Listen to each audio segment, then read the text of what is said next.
12वीं क्लास की जो फिजिक्स का लेसन तीसरा जो है इलेक्ट्रिक पोटेंशियल विद्युत विभव, इसके जो पिछले वीडियो में स्थितिज ऊर्जा ज्ञात की थी 3 आवेशों युक्त निकाय की, तो उस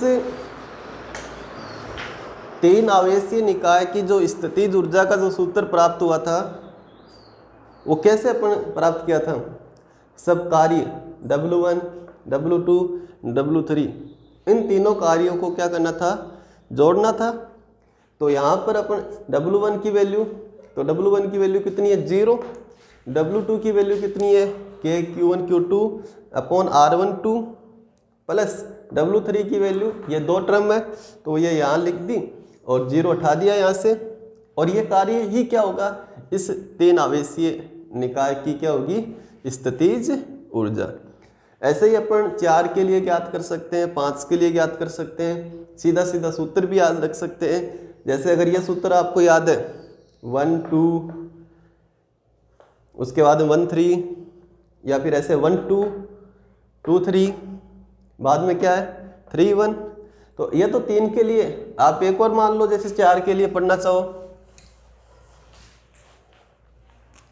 ये Q1 आवेश, ये Q2, ये Q3 और ये Q4, ये दूरी R12, ये R23, R34 और R14। तो इस तरीके से जैसे ये एक सीक्वेंस है, सीरीज है, उस सीरीज के हिसाब से अपन इसके लिए भी सूत्र इसको देखते हुए लिख सकते हैं। ठीक है, जैसे यहाँ K Q1 Q2 आया तो क्या है R12, तो K Q1 Q2 के नीचे अब भी क्या आएगा R12। फिर यहाँ पर आगे अपन ने क्या लिखा था Q2 Q3 R23, तो K Q2 Q3 R23, फिर इसके लिए, फिर इसके लिए, इस तरीके से अपन ये बना सकते हैं। ठीक है, अब आगे जो नेक्स्ट टॉपिक है वो अपने को पढ़ना है। वो जो टॉपिक है वो है विद्युत द्विध्रुव से संबंधित है।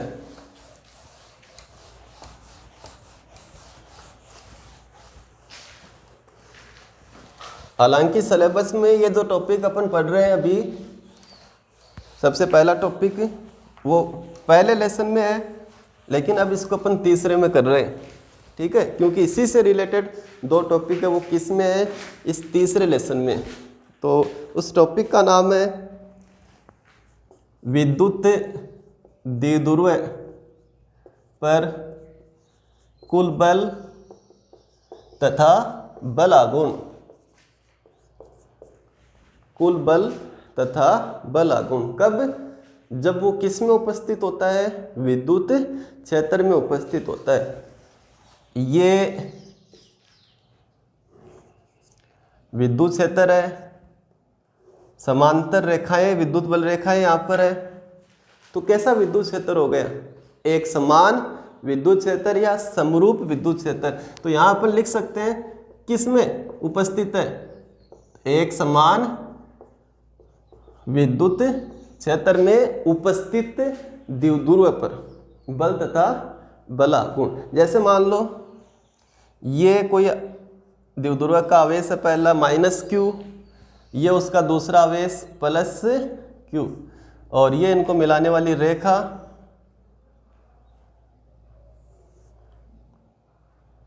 ये क्या बन गया, विद्युत द्विध्रुव। तो सबसे पहले तो ये अपने को देखना कि यहाँ बल लगेगा या नहीं लगेगा। तो यहाँ पर क्या होगा, बल लगेगा। क्यों, क्योंकि अपन ने ये पढ़ा है कि जब कोई आवेश किसी किस में उपस्थित हो, विद्युत क्षेत्र में उपस्थित हो, तो उस आवेश पर क्या लगता है, विद्युत बल लगता है। तो इस आवेश पर कितना बल लगेगा, F बराबर Q, मतलब वह आवेश, E मतलब जिस विद्युत क्षेत्र में वह उपस्थित है। तो आवेश अगर विद्युत क्षेत्र में होता है तो उस पर क्या लगता है, बल लगता है। कितना बल लगता है, Q इंटू E। तो यहाँ पर भी अपन देख सकते हैं कि कोई द्विध्रुव है जो होता है वो आवेशों से बना हुआ होता है। कितने आवेशों से, 2। तो उन दोनों आवेशों पर क्या लगेगा, बल लगेगा। ठीक है, उन दोनों बलों को ज्ञात करेंगे और फिर परिणामी ज्ञात करेंगे, और वो परिणामी बल कितना आएगा उसको अपने को ज्ञात करना। ठीक है, तो अब इसमें ध्यान दो कि ये एक समान विद्युत क्षेत्र के लिए ही अपन कर रहे हैं। उसके बाद में अपन समझेंगे असमान विद्युत क्षेत्र पर कितना बल लगता है द्विध्रुव पर और कितना बल आघूर्ण लगता है। तो सबसे पहले यही देखो, इसमें ये जो माइनस है आवेश और ये प्लस आवेश धनावेश, इस धनावेश पर जो बल लगेगा वो इस तरीके से लगेगा। कितना लगेगा इस धनावेश पर? Q इंटू ई। कितना बल लगेगा? Q इंटू ई। इस विद्युत क्षेत्र को कितना मान लिया? Vector E। सदिश रूप में अगर इस बल को लिखें तो कैसे लिखेंगे? वेक्टर F बराबर Q वेक्टर E। ठीक है, तो Q वेक्टर E और इस पर जो बल लगेगा इस माइनस Q मतलब ऋणावेश पर, वो इस दिशा में लगेगा। कितना होगा वो? Minus Q vector E। सदिश रूप में लिख दिया इस बल को। ठीक है, अब इसमें ध्यान देने की बात है कि भाई इस पर लगने वाला बल, जैसे इसको मान लिया बिंदु B और इस वाले बिंदु को मान लिया बिंदु A, तो बिंदु B पर जो धनावेश रखा हुआ है उस पर जो बल है वो इस दिशा में क्यों है?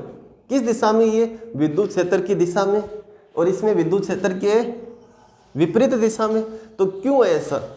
तो ध्यान दो, ये क्या है? इस विद्युत क्षेत्र की बल रेखाएं हैं, और बल रेखाएं क्या होती है? धनावेश से बाहर की ओर होती है, ऋणावेश के अंदर की ओर होती है। तो अपन यहाँ ऐसा सपोज कर सकते हैं कि अगर इस तरीके से आपने विद्युत बल रेखाओं की सहायता से विद्युत क्षेत्र दर्शाया तो यहाँ क्या है? इस ओर प्लस है, प्लस से ही होती है बाहर की ओर बल रेखाएं। तो अपन एक बार समझने के लिए मान लेते हैं कि भाई यहाँ इस ओर क्या है? प्लस है, इस ओर क्या है? माइनस है। क्यों? बल रेखाएं क्या होती है? धनावेश से तो बाहर की ओर होती है, ऋणावेश के अंदर की ओर। ये अपन समझने के लिए लिख रहे हैं, हालांकि आपको बनाना नहीं है ये वाले। ठीक है, अब इसमें ध्यान दो कि इस पर यह बल इस साइड क्यों लग रहा है? क्यों? क्योंकि इधर क्या है? ऋणावेश। इस पर, इस ऋणावेश पर इस साइड बल क्यों लग रहा है? कारण कि इस ओर क्या है? धनावेश।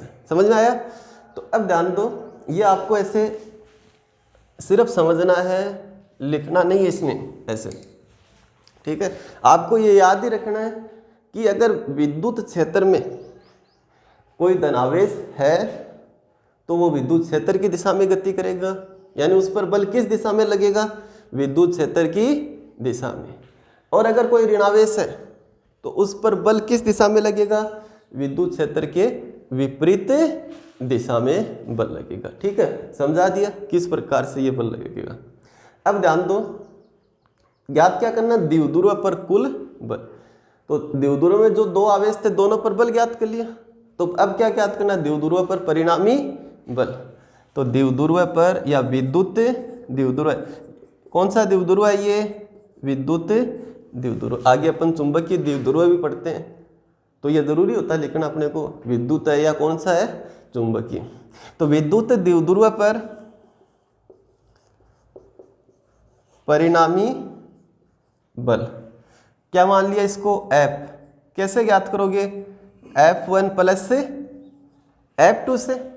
तो F1 की वैल्यू क्या है? एक को F1 मान लो और एक को क्या मान लो? F2। तो F1 की वैल्यू है QE प्लस में, और F2 की वैल्यू क्या है? माइनस की QE। तो कितना बल हो गया? कितना बल हो गया? 0। इस द्विध्रुव के आवेशों पर बल तो लग रहा है, लेकिन इस द्विध्रुव पर, मतलब पूरी जो व्यवस्था है, एक युग्म है, द्विध्रुव आवेशों का युग्म है ना, उस आवेशों के युग्म अर्थात द्विध्रुव पर कोई बल नहीं लगता। शून्य बल आया ना ये, तो द्विध्रुव पर कितना बल लगता है? शून्य। कब? जब वो कैसे विद्युत क्षेत्र में उपस्थित होता है? एक समान विद्युत क्षेत्र में उपस्थित होता है। ठीक है, अब देखो इधर जितना बल लग रहा है उतना ही बल इधर लग रहा है। जैसे इधर 10 बल लग रहा है, इधर भी 10 बल लग रहा है, तो ये न तो इस साइड जाएगा न ही इस साइड जाएगा। क्यों? ये वाला बल और ये वाला बल दोनों क्या है? बराबर। तो ये क्या गति करेगा? क्या ये गति नहीं करेगा, क्योंकि बल कितना आ रहा है? 0। इस प्रकार से ये गति नहीं करेगा। इस प्रकार से गति मतलब एक स्थान से दूसरे स्थान पर नहीं जाएगा। ऐसी गति अपने पढ़ी है, क्या कहते हैं उसको, स्थानांतरीय गति या रेखीय गति। तो आप यहाँ लिख सकते हो कि द्विध्रुव या विद्युत द्विध्रुव पर परिणामी बल, द्विध्रुव पर परिणामी बल कितना है, 0। अतः कैसी गति नहीं करेगा, अतः यह है स्थानांतरीय गति नहीं करेगा। यह स्थानांतरीय गति नहीं करेगा। अब आपको दूसरा इसमें ज्ञात करना है बलागुण। क्या ज्ञात करना है, बलागुण। बल ज्ञात कर ली। ध्यान दो, बलागुण कैसे ज्ञात करेंगे। तो बलागुण जब अपन ज्ञात करेंगे तो ये ध्यान दो कि बलागुण जो होता है कब होता है, बलागुण कब होता है। तो ये एक कोई संरचना अपन माने, इस पर इस साइड बल लग रहा है, इस पर इस साइड बल लग रहा है, तो ऐसे बलों को अपन क्या कहते हैं, बल युग्म। क्या कहते हैं, युग्म। युग्म के रूप में है ना, ये जोड़े के रूप में, तो इसको कहते हैं बल युग्म। तो जहां बल युग्म लगता है वो संरचना क्या करने लगती है, घूर्णन गति करने लगती है। कैसी गति करने लगती है, घूर्णन गति। ठीक है। एक गति होती है स्थानांतरीय, 11वीं क्लास में पढ़ा है। एक गति होती है घूर्णन गति। स्थानांतरीय गति में क्या होना चाहिए, इस प्रकार का बल लगना चाहिए। ठीक है। स्थानांतरीय गति में बल, जैसे ये अगर इसमें इस दिशा में बल लग रहा है तो इस दिशा में स्थानांतरीय गति करेगी।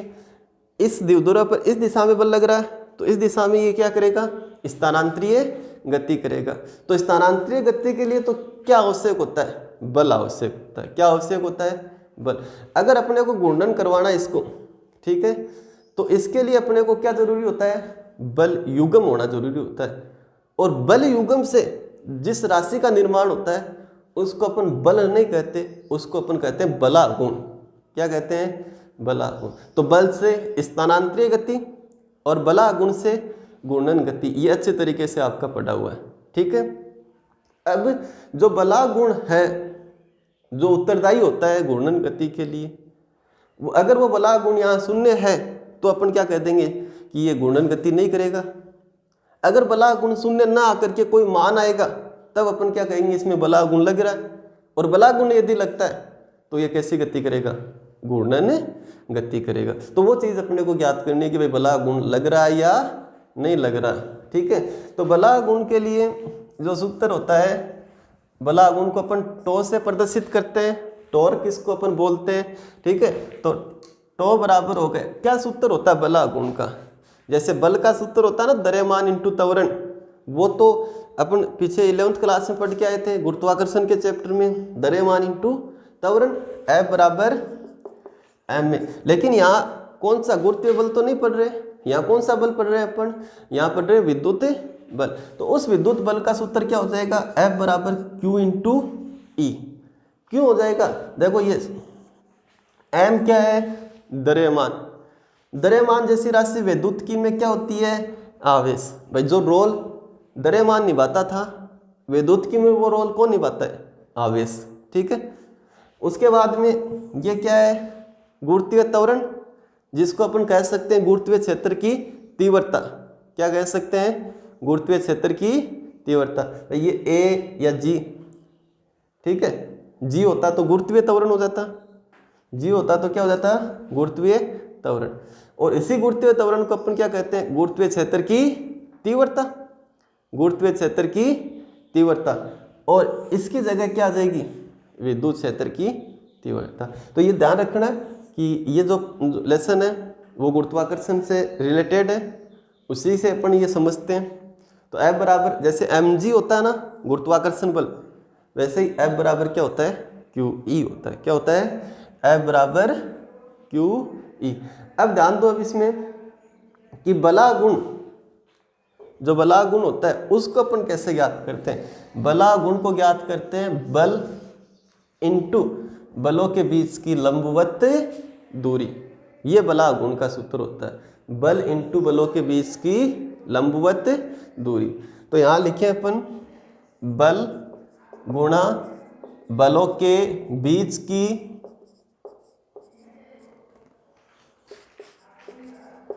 लंबवत दूरी। ठीक है, अब इसमें ये दोनों चीज ध्यान दो। बल का मतलब क्या है? बल का मतलब शून्य नहीं है, ये तो क्या इस द्विध्रुव पर परिणामी बल है।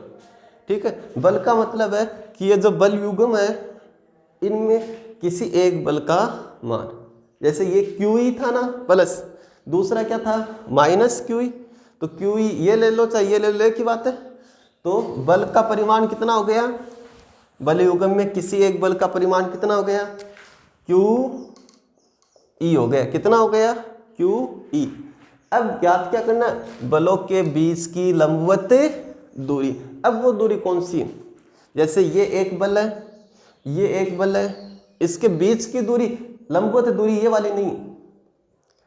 जैसे इसको अपन A लिखा, इसको क्या लिखा B, बीच की दूरी क्या हो गई? द्विध्रुव के जो आवेशों के बीच की दूरी क्या लिखते हैं अपन? 2a। तो यहाँ ये बीच की दूरी बलों के बीच की लंबवत दूरी नहीं है। बलों के बीच की लंबवत दूरी तो कौन सी होगी? ये वाली डैश रेखा, ये वाली डैश रेखा। जैसे इस तरीके से है ना ये, तो एक बल इस साइड चल रहा है, एक इस साइड चल रहा है। ठीक है, तो इसके लंबवत इन दोनों की, जैसे अपन इस तरीके से समझे कि एक ये है, ठीक है, और दूसरा बल ये वाला है, इस तरीके से ये बल लग रहे हैं। ठीक है, अब इसके बीच की लंबवत दूरी का मतलब हो गया इसकी जो क्रिया रेखा है, क्रिया रेखा का मतलब जिस पर ये बल लग रहा है, इस पर ये जो बल लग रहा है वो इसकी क्रिया रेखा हो गई। इन दोनों क्रिया रेखाओं के बीच की लंबवत दूरी ज्ञात करेंगे तो कौन सी होगी? वो ये वाली तो होगी। तो ये दूरी आपको यहाँ लिखनी है। ठीक है, यहाँ ये दूरी ये है। तो इस दूरी को जैसे अपन मान लेते हैं कि भाई ये दूरी x है। कितनी है? x।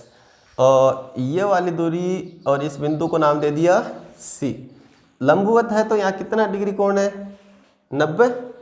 और ये मान लेते हैं कि द्विध्रुव कितने कोण पर रखा हुआ अभी? थीटा कोण पर। विद्युत क्षेत्र में कितने कोण पर उपस्थित है? थीटा कोण पर उपस्थित है। अब ये देखो आपको x ज्ञात करना है। क्या ज्ञात करना है? x। भाई लंबवत दूरी कौन सी हो गई? BC हो गई ना, BC मतलब x। अब ये तो ज्ञात करना है और ये दिया हुआ है। अब ये दोनों राशियां, दोनों भुजाएं कौन सी है वो देखनी है। तो ये तो क्या हो गई? कर्ण।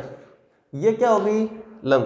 तो लंब और कर्ण में किसका संबंध होता है? साइन का। तो यहाँ अपन साइड में लिख सकते हैं साइन थीटा बराबर लंब बट्टे कर्ण। और ये लंब भुजा है BC, कर्ण भुजा क्या है? 2a। ठीक है, तो अब देखो इससे BC बराबर क्या आ गया? 2a sine theta. ये इसके बीच की क्या हो गई? लंबवत दूरी। उसको अपन यहाँ लिख देंगे। तो टो बराबर क्या आ गया? QE into 2a sine theta. इतना बला गुण हो गया। ठीक है, अब इसके बाद में ध्यान दो, आपको पता है कि भाई यहाँ पर Q इंटू 2a, Q आवेश का परिमाण है और 2a बीच की दूरी है, जिसको अपन क्या कहते हैं? द्विध्रुव आघूर्ण कहते हैं। तो ये हो गया द्विध्रुव आघूर्ण। ठीक है, तो यहाँ इसको अपन चेंज करके लिख सकते हैं इस तरीके से कि भाई PE साइन थीटा, भाई Q और 2a की जगह क्या आ गया? P, बचा क्या? E और साइन थीटा, तो PE साइन थीटा। ये अपने पास में आ गया बलागुण। इसको और चेंज करके अपन लिख सकते हैं। अपने को पता है कि भाई ये भी एक सदिश राशि का परिमाण है, ये भी एक सदिश राशि का परिमाण है। और यहाँ सूत्र अपन लगा सकते हैं कि भाई A वेक्टर B अगर अदिश गुणनफल है तो कैसे लिखते हैं उसको? AB साइन थीटा से लिखते हैं। अगर ये दिया हुआ तो क्या लिख सकते हैं? Vector A dot vector B। लेकिन उसके लिए आपको जरूर ध्यान रखना है कि ये दोनों किसके परिमाण होने चाहिए? सदिश राशियों के परिमाण। तो यहाँ अपन इसको ऐसे भी लिख सकते हैं, या टो बराबर वेक्टर P डॉट आएगा यहाँ पर वेक्टर E। सदिशों के गुणनफल में डॉट और क्रॉस का अलग अलग मतलब होता है, तो आप जहाँ डॉट होता है वहाँ डॉट लगाइए जहाँ क्रॉस होता है वहाँ क्रॉस लगाइए, ठीक है। तो ये आ गया vector P dot vector E या P E sine theta. Directly याद रखना कितना बला गुण लगता है द्विध्रुव पर, पी ई साइन थीटा। कितना लगता है, पी ई साइन थीटा। अगर कोई न्यूमेरिकल आता है कि बला गुण ज्ञात कीजिए, तो अगर आपको ये परिमाण दिए गए और बीच का कोण दिया गया तो ये सूत्र काम मिलेंगे। परिमाण नहीं देकर ये द्विध्रुव आघूर्ण और विद्युत क्षेत्र किस रूप में दिए गए हैं, सदिश रूप में, तो उनका आप क्या गुणनफल करोगे, अदिश गुणनफल। तो कैसी कौन सी राशि आ जाएगी, उस पर लगने वाला बल आघूर्ण आ जाएगा, ठीक है। अब ध्यान दो, ये जो थीटा है अभी तो अपने को पता है कि भाई थीटा क्या है, और बाद में जब न्यूमेरिकल करते हैं तो उस समय आपको ये याद रखना पड़ेगा कि थीटा क्या है। तो इस डेरिवेशन से जो चित्र अपन ने बना है उसमें थीटा क्या है उसको देखो, तो उसमें थीटा ये है, उसमें थीटा ये है। इसका मतलब क्या है, इसका मतलब है कि वो जो द्विध्रुव है वो विद्युत क्षेत्र के साथ कितने कोण पर उपस्थित है, उसको अपन क्या क्या लिखा है, थीटा।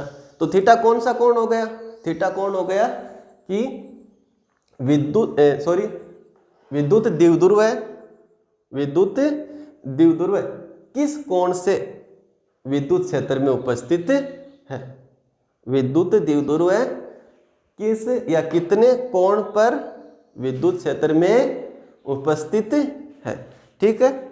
एक तो ये है, दूसरा वही थीटा यहाँ पर आ रहा है, ठीक है। तो यहाँ ये थीटा किस प्रकार से लिख सकते हैं अपन, ध्यान दो, ए बी साइन थीटा, इसमें ये वेक्टर ए, ये वेक्टर बी, और ये यहाँ पर क्या मानते हैं, बीच का कोण थीटा। तो यहाँ इस गुणनफल के अनुसार थीटा क्या होता है, दोनों सदिशों के बीच का कोण। तो उसी अनुसार यहाँ थीटा क्या, इन दोनों सदिशों के बीच का कोण, इन दोनों सदिशों के बीच का कोण। तो क्या लिख सकते हैं, theta vector P, vector P मतलब क्या है, वेक्टर पी द्विध्रुव आघूर्ण, द्विध्रुव आघूर्ण वेक्टर पी तथा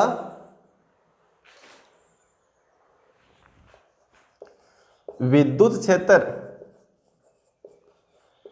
वेक्टर ई के मध्य का कोण,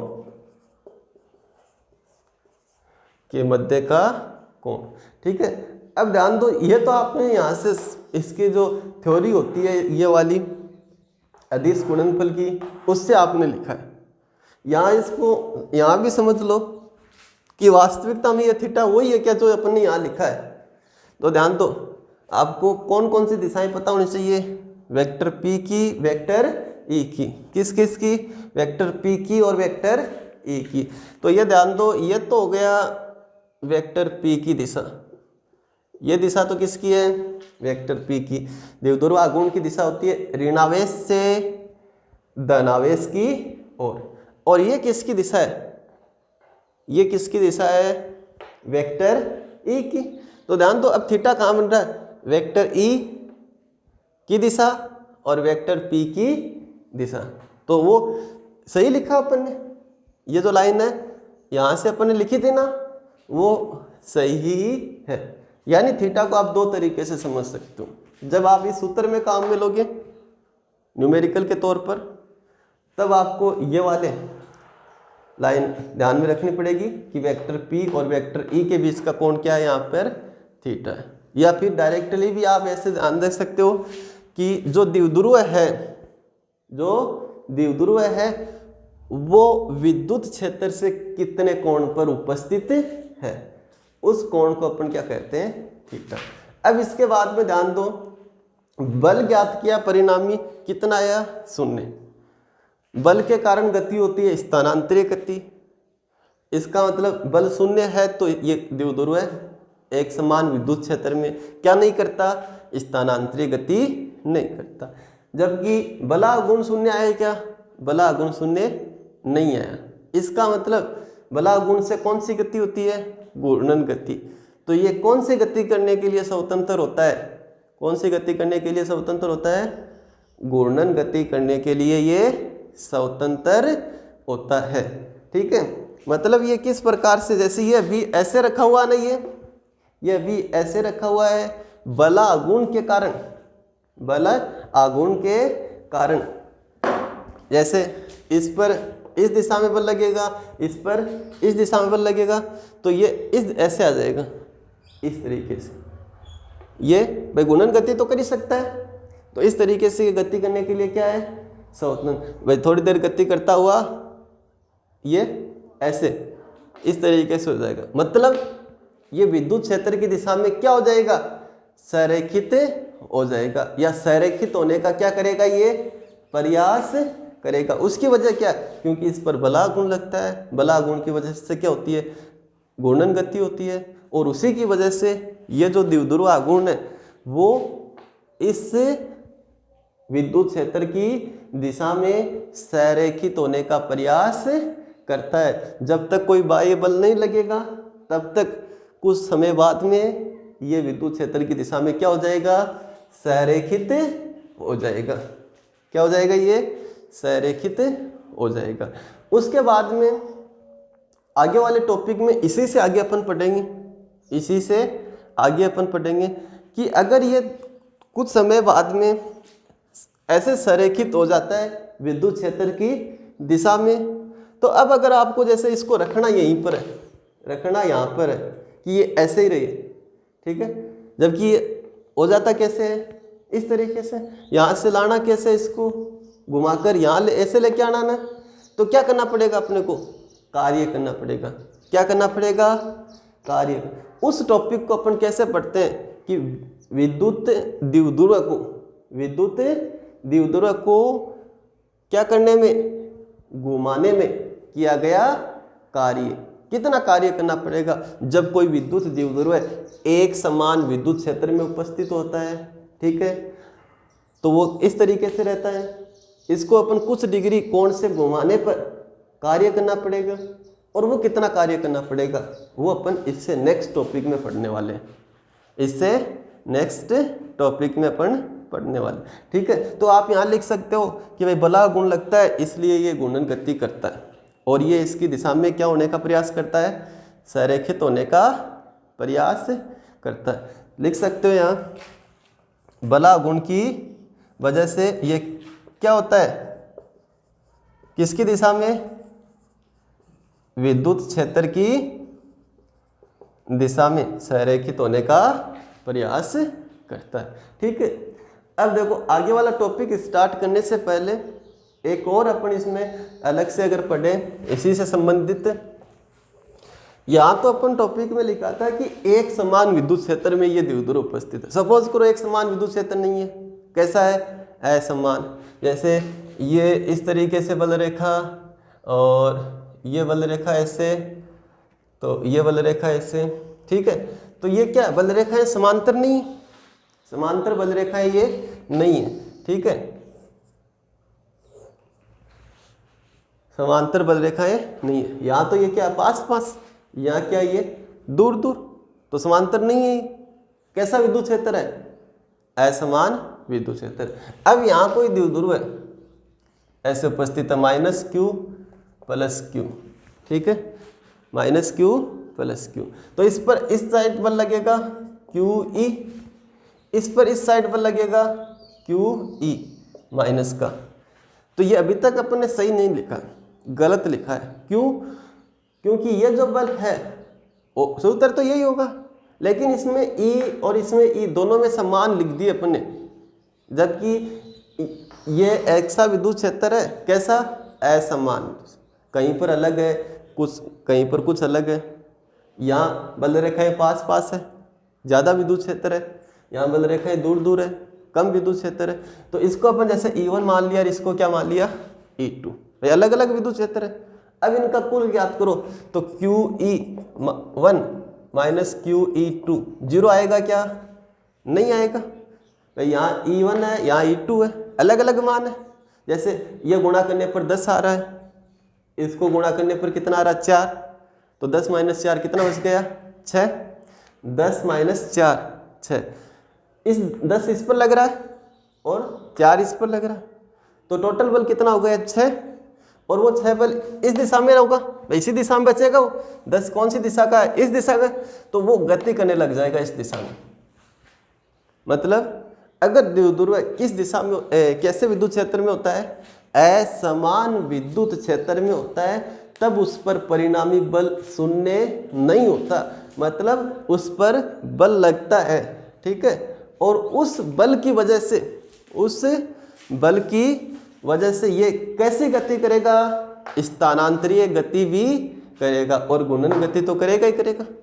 गुणन गति तो ये करेगा ही करेगा। गुणन गति का मतलब ये विद्युत क्षेत्र की दिशा में क्या हो जाता है? संरेखित हो जाता है।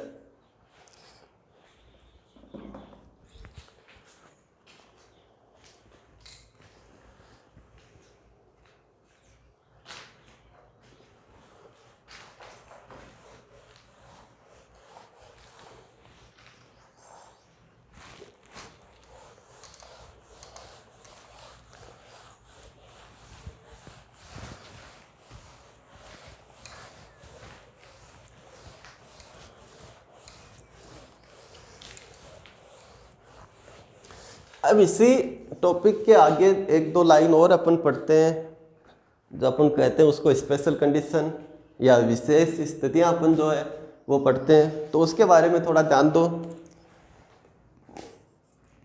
दोबारा से जैसे इसको अपन बनाए, एक समान विद्युत क्षेत्र वेक्टर ई, ये द्विध्रुव का -q आवेश, ये द्विध्रुव का +q आवेश, ठीक है। और अब इस पर बल इस साइड माना था QE, इस साइड लगेगा, और इस पर बल इस साइड लगेगा -QE, ठीक है। बल तो 0 हो गया था, टोटल बल द्विध्रुव पर। बला गुण कितना आया था?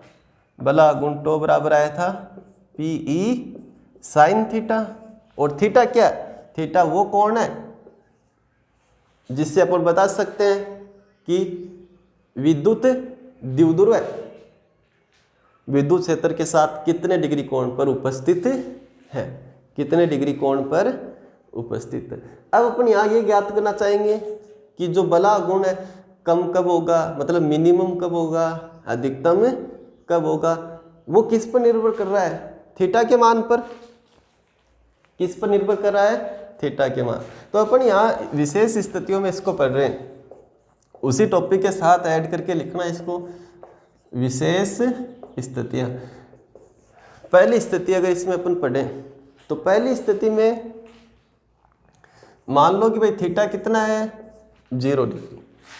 थीटा 0 डिग्री है, इसका मतलब द्विध्रुव ऐसे इस तरीके से द्विध्रुव है, इसका मतलब क्या हो गया कि वो विद्युत क्षेत्र की दिशा में है, विद्युत क्षेत्र की दिशा में। तो या ऐसे लिख सकते हैं द्विध्रुव किस दिशा में हो? विद्युत क्षेत्र की दिशा में हो, ठीक है। या फिर द्विध्रुव की जगह क्या लिख सकते हैं? द्विध्रुव आगुण। तो अब ध्यान दो,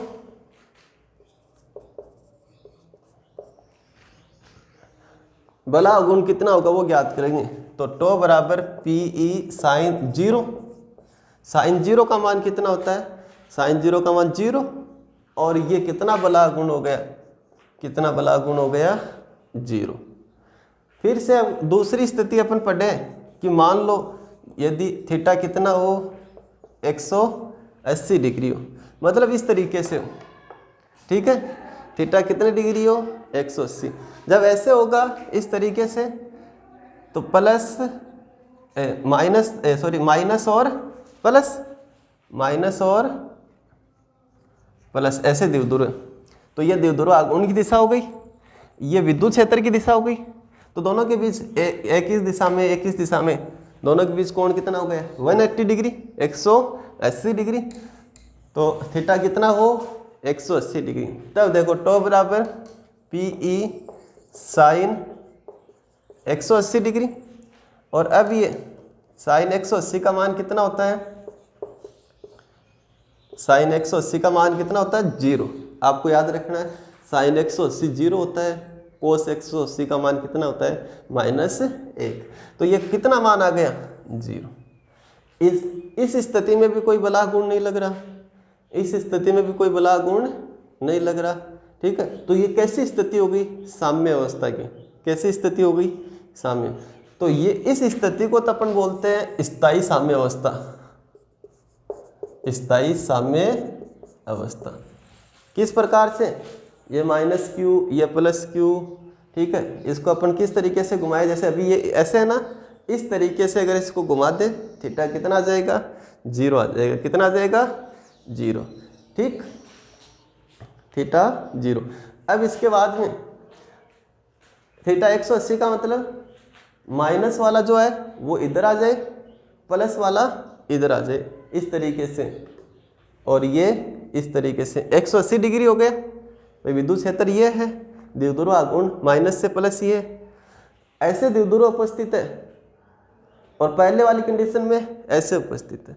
तो दोनों है तो साम्य अवस्था ही, लेकिन इसको स्थायी साम्य अवस्था और इसको क्या बोलते हैं, अस्थायी साम्य अवस्था, ठीक है।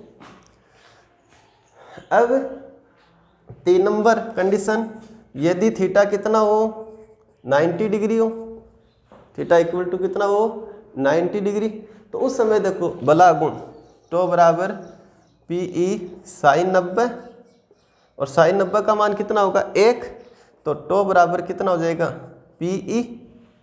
और ये बस जो है क्या मैक्सिमम वैल्यू आई है, कैसी वैल्यू आएगी, मैक्सिमम, क्योंकि साइन का मैक्सिमम मान कितना होता है, 90 डिग्री पर होता है, 1 होता है। तो ये टो किस पर निर्भर करता है, साइन की वैल्यू पर। साइन की वैल्यू अगर मैक्सिमम होगी तो टो भी क्या आएगा, मैक्सिमम। और ये टो क्या है, मिनिमम। क्यों, क्योंकि टो मिनिमम कब होगा, जब साइन की वैल्यू क्या होगी, मिनिमम। साइन की वैल्यू यहाँ क्या है, मिनिमम है, 0। साइन 0 का 180 का मान भी कितना है, 0।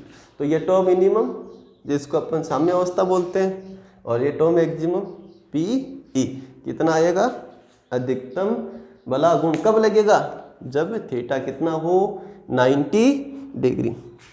तो इस प्रकार से इस वाले वीडियो में अपन ने ये पढ़ा है कि भाई अगर द्विध्रुव विद्युत क्षेत्र में है तो कितना बल लगेगा और कितना बला गुण लगेगा, स्थानांतरित गति होगी या नहीं होगी, घूर्णन गति होगी या नहीं होगी, ठीक है। अब इस वीडियो में इतना ही अपन पढ़ेंगे, और नेक्स्ट वीडियो में जो मैंने बताया था इसी से आगे अपन स्टार्ट करेंगे, ठीक है। Thank you.